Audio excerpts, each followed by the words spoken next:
Good morning, everybody. And I just came in from taking my dogs for a walk, or should I say, they walked me.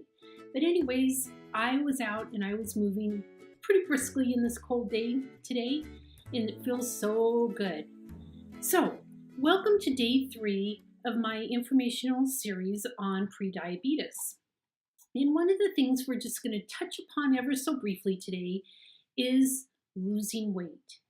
So, besides the obvious, how do you know whether you're overweight or not? There is an ideal way to calculate your weight. And after you do it, for me, anyways, it wasn't so ideal. It was pretty eye opening.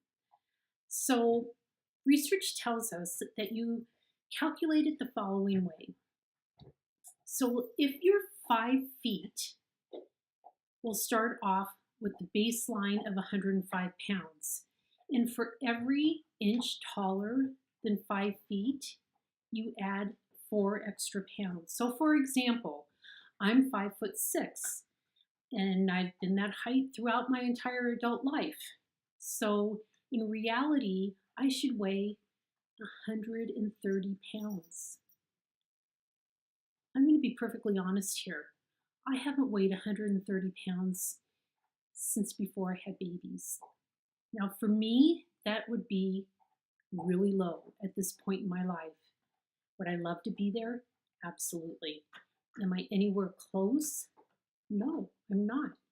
But that's really what's considered my ideal weight given my height and my age. Okay, I've got a lot of work to do.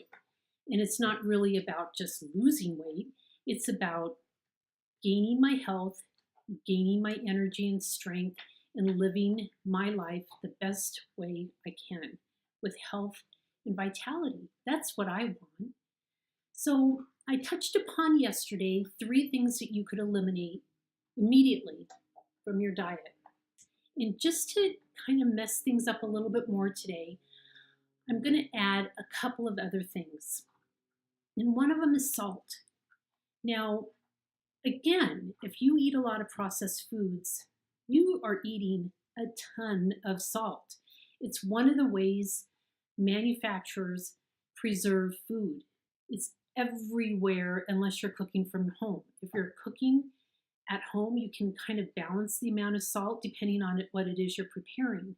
But it's so important to reduce the amount of sodium in your diet. I know firsthand that less than a year ago, I was eating a ton of salt. I wasn't paying any attention, and all of a sudden, I went in for my annual physical, and boom, I had high blood pressure. So I did go on some medication for a while, but I really changed my diet and tried to really reduce the sodium in everything. And I can happily say right now I am medication free. And I know the reason why is because of my change in my diet and possibly a little meditation. Yesterday I touched a little bit about fats. And today I want to talk a little bit more on this subject in reference to the type of oil that you're used for cooking. So oil is high in calorie density and it doesn't have any nutritional value. Very limited, if any at all. And remember, we want nutrient-dense foods to eat. So why are we eating so much oil and cooking with so much oil?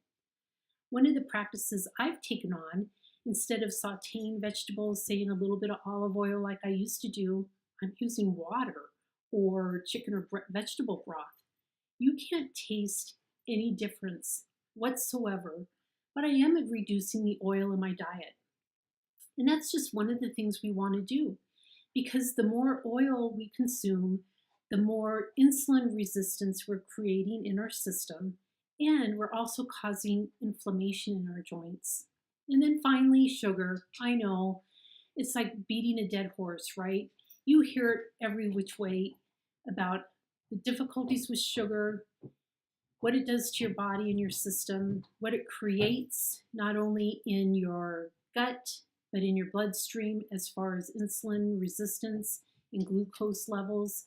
So I'm not going to continue banging on this drum, but it is something that we need to be aware of and learn how to reduce the amount that we're taking in every day.